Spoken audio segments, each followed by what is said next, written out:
સમાચારો જોઈએ વિસ્તારથી ને સૌથી પહેલા વાત કરીએ એ સહકાર ક્ષેત્રની ચૂંટણી જેની ગુજરાતભરમાં ચર્ચા હતી। ગુજરાતની નજર જેના પર હતી ઊંઝા એપીએમસીની ચૂંટણી। ખેડૂત પેનલ વેપારી પેનલ બંનેના પરિણામ આવી ચૂક્યા છે। Bharatiya Janata party versus Bharatiya Janata party versus Bharatiya Janata party versus અપક્ષની આ ચૂંટણી હતી અને માટે જ આ ચૂંટણી ખૂબ રસપ્રદ બની હતી। અને હવે વેપારી પેનલના પણ એમાં સમાચાર મળી ચૂક્યા છે। સવારે સમાચાર આવ્યા હતા કે ખેડૂત પેનલમાં દિનેશ પટેલની જીત થઈ છે। ભારતીય જનતા પાર્ટીએ જે 5 ને મેન્ડેટ આપ્યા હતા એમની હાર થઈ છે મેન્ડેટ આપેલામાંથી 5 ની। અને હવે વેપારી પેનલના પણ સમાચાર મળી રહ્યા છે। એક ઉપર ભાજપ 3 પર અપક્ષની જીત થઈ છે। કશ્યપ લાઈવ જોડાયા છે મારી સાથે। કશ્યપ પાસેથી વિગતે જાણીએ। કશ્યપ,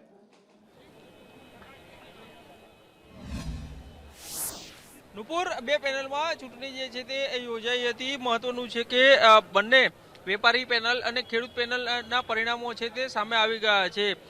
ખેડૂત પેનલ જે છે તમામ 10 ઉમેદવારની જે જીત થઈ છે તે 10 જે છે તે દિનેશ પટેલના સમર્થક, જેમાંથી 5 મેન્ડેટ અને 5 અપક્ષ જે છે તે ઉમેદવારો જીત્યા હતા। અને હવે આ વેપારી પેનલ જે છે તે પૈકીના પરિણામો જે છે તે આવી ગયા છે। અને તેમાં પણ જે 4ની જીત થઈ છે તેમાં ભાજપના મેન્ડેટ સાથે એકમાત્ર ઉમેદવાર વિષ્ણુભાઈ પટેલ છે તેની જીત થઈ છે, જ્યારે 3 અન્ય વિજેતા જે થયા છે તે 3 જે છે તે અપક્ષ ઉમેદવારી છે તે કરી હતી। તે પૈકીના 2 જે છે તે દિનેશ પટેલના સમર્થક છે, જ્યારે એક જે છે તે કોંગ્રેસી આગેવાન છે નરેન્દ્ર પટેલ અને તેની જીત જે છે તે થઈ છે। મહત્વનું છે કે ભાજપ વર્સિસ ભાજપ જે છે તેનો ચૂંટણી જંગ જે છે તે અહીં જોવા મળ્યો હતો। અને ધારાસભ્ય કે પટેલ હોય, નારણ પટેલ હોય કે પછી દિનેશ પટેલ, તે પોતપોતાના સમર્થકો છે તે આ ચૂંટણી મેદાનમાં ઉતાર્યા હતા। અને ત્યાં સુધી વાત પહોંચી હતી કે મતદારો જે છે તેને અલગ અલગ કેમ્પોમાં રાખવામાં આવ્યા હતા, જેથી કરીને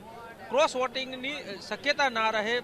અંત સુધી ભાજપ દ્વારા પ્રયત્ન કરવામાં આવ્યા હતા કે જેને મેન્ડેટ આપવામાં આવ્યા છે તે તમામ 10ની જીત થાય, પરંતુ તે સ્થિતિ થઈ નથી। અને ખેડૂત વિભાગ કે જેમાંથી એપીએમસીના ચેરમેન જે છે તે ચૂંટાઈને આવશે અને તેમાંથી 5 ભાજપના મેન્ડેટ સાથે, જ્યારે 5 જે છે તે અપક્ષ ઉમેદવારો જે હતા અને તેની જીત જે છે તે થઈ છે। એટલે કે ક્યાંક ભાજપનું સમીકરણ જે હતું, ભાજપની શિસ્તતા હતી તે અહીં જોવા નથી મળી। અને આ ચૂંટણીના પરિણામો જે છે તે સ્પષ્ટ રીતે બતાડે છે કે અહીં મેન્ડેટની વેલ્યુ નથી, પરંતુ ઉમેદવારના ચહેરાને લક્ષમાં રાખી અને મતદારો છે તેણે મતાધિકારનો ઉપયોગ કર્યો છે અને આખરે આ પરિણામ જે છે તે સામે આવ્યા છે। જી, અને ખૂબ રસપ્રદ ચૂંટણી આ રહી છે। કશ્યપ, અમારી સાથે જોડાયેલા રહેશો। અને આ રસપ્રદ ચૂંટણી એટલા માટે કારણ કે ખેડૂત પેનલમાં 98% મતદાન થયું હતું, વેપારી પેનલમાં 97% મતદાન થયું હતું। અને આ જે મેન્ડેટ ઉપર જે રમત રમાઈ રહી છે છેલ્લા ઘણા સમયથી, પછી ઇફકોની ચૂંટણી હોય કે સહકાર ક્ષેત્રની કોઈ પણ ચૂંટણી હોય, જ્યારથી ભારતીય જનતા પાર્ટીએ મેન્ડેટ આપવાની શરૂઆત કરી છે, આ મેન્ડેટ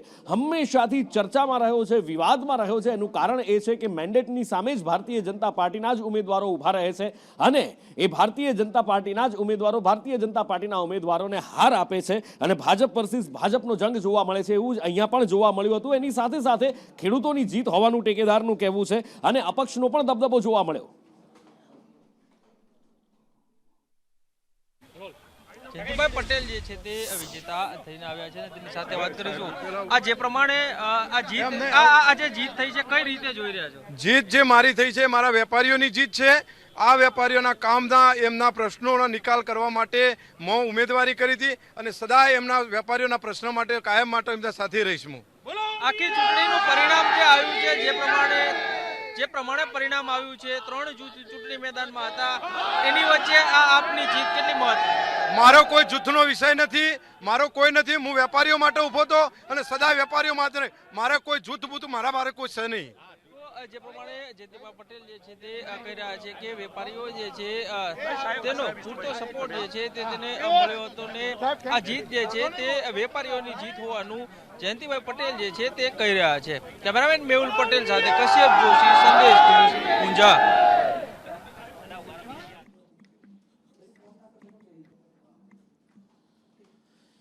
અને હવે વાત કરવી છે રાજ્યના બીજા સમાચારોની કે જેમાં પોલીસ દ્વારા ચેકિંગ કરવામાં આવી રહ્યું છે. પોલીસનું જ થોડા સમય પહેલા આપણે જોયું હતું, લગભગ 3-4 દિવસ પહેલા જ ભાવનગરમાં આઈજી, રેન્જ આઈજી ખુદ નીકળ્યા હતા ચેક કરવા કે પોલીસ કર્મીઓ સારી રીતે કામ કરે છે કે નહીં નાકાબંધીની અંદર, વાહન ચેકિંગની અંદર. અને એ દરમિયાન ખૂબ સારી કામગીરી થઈ હતી અને પોલીસ કર્મીઓ જે પણ હાજર હતા એમને ઇનામ પણ આપવામાં આવ્યું હતું. પણ બીજી બાજુ જ્યારે બીજા જિલ્લાની અંદર વાત કરીએ તો વિપરીત પરિણામ જોવા મળે છે ને એવું જ કંઈક જોવા મળ્યું કે જ્યાં આગળ ફરજ પર પોલીસ કર્મીઓ બેદરકાર હતા. સુરેન્દ્રનગરમાં અને 4 કર્મીઓને સસ્પેન્ડ કરી દેવામાં આવ્યા. ખુદ એસપી ચેકિંગ કરવા માટે નીકળ્યા હતા.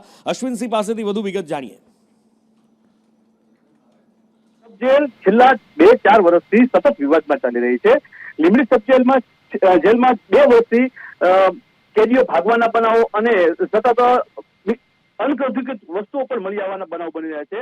ગત રાત્રે લીંબડી સબ જેલમાં ખુદ જિલ્લા પોલીસ વડા ગિરીશ પંડ્યા તથા તેમની ટીમે ચેકિંગ હાથ ધર્યું હતું અને તેમાં ફરજ પર જે માથા પર ગાર્ડ હોય એના માટે એ મૂકવામાં આવેલા હતા.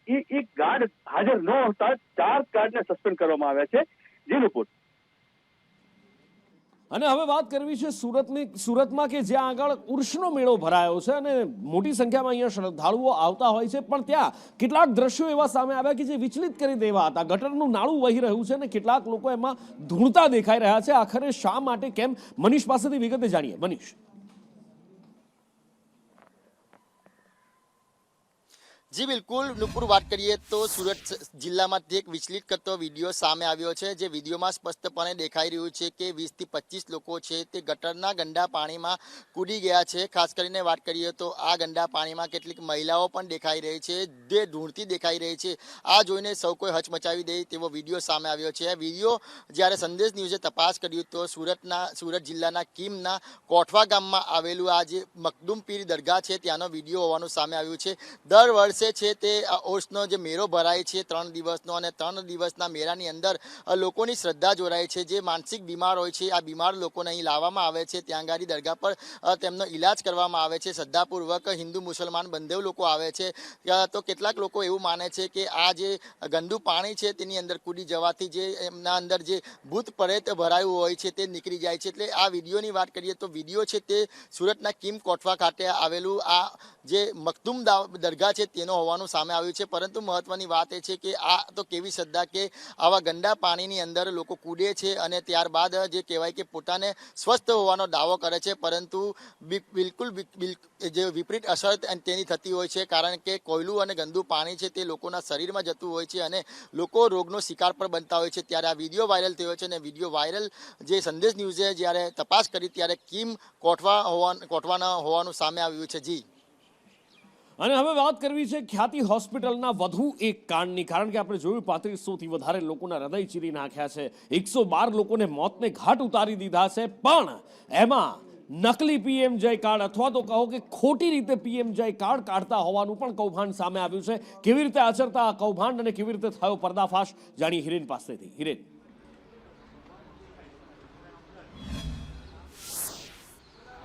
અમદાવાદ ક્રાઇમ બ્રાન્ચે 6 લોકોની ધરપકડ કરી છે. જેમાં ખ્યાતિ કાંડમાં પકડાયેલા ચિરાગ રાજપૂતની પૂછપરછમાં પોલીસને માહિતી મળી હતી કે કેટલાક લોકો આ ખોટી રીતે પીએમજેવાય કાર્ડ છે તે બનાવે છે અને એ બનાવવા માટે કોઈ પણ પ્રકારની મહેનત વગર જે સીધી વેબસાઇટ છે પીએમજેવાય યોજનાની, એ પીએમજેવાય યોજનાની વેબસાઇટ સાથે ચેડા કરી અને આ ખોટું જે આ કાર્ડ છે પીએમજેવાય કાર્ડ એની એપ્રુવલ અને આ કાર્ડ બનતા હતા.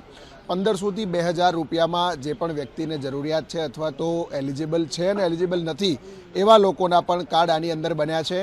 અત્યાર સુધીની એમની તપાસની અંદર લગભગ 3000 કરતાં વધુ કાર્ડ આવી રીતે આ જે 6 લોકો પકડાયા છે એ 6 લોકોએ અને અન્ય લોકો હજુ ફરાર છે. એમની ટીમે સમગ્ર દેશની અંદર 3000 કરતાં વધુ કાર્ડ બનાવ્યા છે. એ પ્રકારનો ડેટા પણ અમદાવાદ ક્રાઇમ બ્રાન્ચને મળ્યો છે. આ સિવાય જે છે એ 15 થી 20 મિનિટની અંદર જ આખું નવું કાર્ડ જે છે પીએમજેવાયનું એ બની અને એ કાર્ડ ઓપરેશન માટે એપ્રુવલ મળે એ પ્રકારની પ્રક્રિયા આ લોકો ઝડપથી જે ઓફિશિયલ વેબસાઇટ છે પીએમજેવાયની એની સાથે ચેડા કરી અને કરતા હતા. એ પ્રકારનું અમદાવાદ ક્રાઇમ બ્રાન્ચની આ તપાસની અંદર સામે આવ્યું છે. સૌથી પહેલાં ચિરાગ રાજપૂતે આ નિમેશ નામનો વ્યક્તિ છે એનું નામ પોલીસ તપાસમાં આપ્યું હતું અને નિમેશ નામના વ્યક્તિને પૂછપરછ કરતા અન્ય લોકોના પણ નામ સામે આવ્યા છે. જેમાં એક વ્યક્તિ જે છે એ કરાર આધારિત કર્મચારી છે. હવે એ કયા વિભાગમાં છે એની કોઈ સ્પષ્ટતા પોલીસે હજી સુધી કરી નથી, પરંતુ એ વ્યક્તિને પણ પૂછપરછ કરવામાં આવી રહી છે. જરૂર પડશે તો કેન્દ્ર સરકાર પાસેથી પણ આ અંગેની માહિતી માંગવામાં આવશે અને કેન્દ્રનું હેલ્થ ડિપાર્ટમેન્ટ આખું સંકલન કરે છે તો એને પણ આ અંગેની માહિતી સાથે આ 3,000 કાર્ડ બ્લોક કરવા માટેની સૂચના અપાઈ છે. અને એટલું જ નહીં, ખ્યાતિ હોસ્પિટલના સંચાલકો ચિરાગ રાજપૂત, રાજશ્રી કોઠારી આટલેથી જ નથી અટકતા, કારણ કે એમના માટે તો પૈસો જ સર્વોપરી છે અને પૈસા માટે કંઈ પણ કરી શકે છે. અને ચિરાગ માટે પહેલા પણ જે વાત સામે આવી હતી, હવે એના પર મહોર વાગી છે કે તબીબોને ધમકાવતો હતો, કારણ કે ડોક્ટર પ્રશાંત વજીરાણીએ કહ્યું હતું કે ચિરાગ અમને ધમકાવતો હતો અને ઓપરેશન પરાણે બળજબરીથી કરવા માટે કહેતો હતો. ફરી એકવાર સામે આવ્યું છે કે ન માત્ર ડોક્ટરોને પણ એ માર્કેટિંગ ટીમને પણ ધમકાવતો હતો અને કહેતો હતો કે નહીં કહું એમ નહીં કરો તો કાઢી મૂકીશ. કહેવત છે ને કે આકાશમાં રાત્રે દરમિયાન તારાઓ ગણ્યા ગણાય નહીં, ટોપલામાં માય નહીં, પરંતુ હવે તો આ ખ્યાતિ હોસ્પિટલના કુખ્યાત કાંડ ગણો એટલા ઓછા પડે છે જે ગણી નથી શકાતા એવા અગણિત કાંડો પણ સામે આવી રહ્યા છે. ત્યારે ચિરાગ રાજપૂત ક્રાઇમ બ્રાન્ચની કસ્ટડી બાદ તેને જ્યુડિશિયલ કસ્ટડીમાં મોકલવામાં આવ્યો છે, પરંતુ આ ચિરાગ રાજપૂત ખ્યાતિ હોસ્પિટલમાં તેનું સામ્રાજ્ય જમાવતો હતો તેવી જ સૂત્રો પાસેથી માહિતી પણ મળી છે. ચિરાગ રાજપૂત દર્દીઓને જ્યારે સર્જરી કર્યા બાદ તુરંત પરિવારજનોને ન મળવા દેવામાં આવે અને સર્જરી કરવામાં આવે તાત્કાલિક ધોરણે તે બાબતને લઈને તબીબોને પણ ધમકાવતો હતો. એ માત્ર એન્જિયોપ્લાસ્ટી સર્જરી નહીં પરંતુ અન્ય સારવાર માટે પણ આ મલ્ટી સ્પેશિયાલિસ્ટ હોસ્પિટલમાં આવતા દર્દીઓને પણ PMJY કાર્ડમાંથી કેવી રીતે નફો લઈ શકાય, કેવી રીતે ડરાવી ધમકાવીને દર્દીઓ પાસેથી બમણો નફો મેળવી શકાય તે ઉદ્દેશ્ય સાથે કામ કરતો હતો. અને હવે વાત કરવી છે રાજકોટમાં અશાંત ધારાની. ધારાસભ્ય ડોક્ટર દર્શિતાબેને એ સવાલ ઉઠાવ્યો હતો. અશાંત ધારા પર ઘણા બધા સવાલો ઊભા કર્યા હતા, પ્રહારો કર્યા હતા અને તપાસ માટેની માંગણી કરી હતી. પોલીસે જ્યારે તપાસ કરી તો ચોંકાવનારી વિગતો સામે આવી હતી અને પોલીસ દ્વારા સર્ચ ઓપરેશન કરવામાં આવ્યું અને ત્યારબાદ ફરિયાદો પણ નોંધવામાં આવી છે.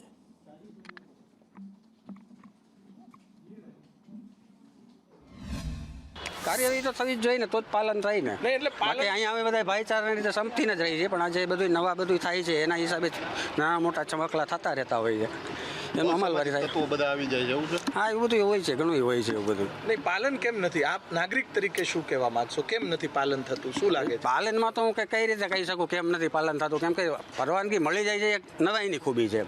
એમાં હું કોઈ ચોક્કસ વ્યક્તિના નામ તો ન દઈ શકું કે આના કારણે પાલન નથી થતું એમ. બરોબર. શું આમાં પ્રોસિજર કઈ ખબર છે શું હોય? પ્રોસિજરમાં તો વેચનાર છે એ પરવાનગી માટે એને અરજી કરવાની હોય છે કલેક્ટર સાહેબને, બરાબર. ત્યાંથી 20-25 દિવસમાં પરવાનગી કે મહિના દીમાં મળી જાય છે. હિન્દુની મળે છે. પાલન તો થવું જ જોઈએ ને સાહેબ. મારે પોતાને 2 મકાન છે બાજુમાં, ચુડાસમા પ્લોટ સિનેમા 3માં. અમારા ઘણા વ્યક્તિ આવે છે પણ અમે હિન્દુને દેવાનો આગ્રહ રાખીએ છીએ. એ એમ કહે છે કે ભાઈ આમાં સેટિંગ થઈ જાય છે, તમારે દસ્તાવેજ કરવો હોય તો જવાબદારી અમારી. પણ અમે દર્શિતાબેનને ઓલા જયમીન ઠાકરે એમ કહી લીધું કે ભાઈ તમે હિન્દુઓને જ વેચો મકાન, દસ્તાવેજ મુસલમાનને ન વેચો, એવી રજૂઆત કરી હતી. અને અમારે હિન્દુઓને જ દેવું મકાન, મારે મકાન પોતાને વેચવા છે. શું કરીએ? અસાન ધારો છે, અમે અસાન અરજી આપી હતી હમણાં. સિરિયલ કિલર તાંત્રિક નવલસિંહ જે સાયનાઇડ પીવડાવી અને લોકોને મારી નાખતો અને એમની પાસેથી પૈસા લૂંટી લેતો, એ પોલીસ કસ્ટડીમાં તો મૃત્યુ પામ્યો, પણ એક પછી એક એના કાળા કારનામાની કરતૂતો ખુલી રહી છે. મોટા મોટા ખુલાસા થઈ રહ્યા છે. એક દીકરી જેને એને પ્રેમમાં ફસાવી હતી, એ યુવતી નગમા કે જેની હત્યા કરી અને તેના ટુકડા કરી વાંકાનેરમાં એણે એક ખાડો ખોદી અને ત્યાં એ ડિસ્કાર્ડ કરી દીધા હતા. પોલીસ દ્વારા એ ખાડો શોધી લેવામાં આવ્યો હતો અને નવલસિંહની આમાં હત્યામાં મદદ કરનાર, મૃતદેહના ટુકડા કરનાર કોણ હતા એની તપાસ કરતા સામે આવ્યું હતું કે એની પત્ની અને તેનો ભાણિયો તેની સાથે હતો. વાંકાનેર પોલીસે બંનેની ધરપકડ કરી છે, પત્નીને સાથે રાખી અને એના ઘરે પણ સુરેન્દ્રનગરમાં એના ઘરે પણ તપાસ કરવામાં આવી છે. મયુર પાસેથી વિગતે જાણીએ. મયુર, કેવી રીતે આ ભાણિયો અને એની પત્ની પકડાયા, ક્યાં જઈને સંતાયા હતા અને કેવી રીતે પોલીસે એમને પકડાયા, અને આગળ હજી પણ શું ચોંકાવનારા ખુલાસા થઈ શકે છે આ સિરિયલ કિલર તાંત્રિકના મોત બાદ પણ?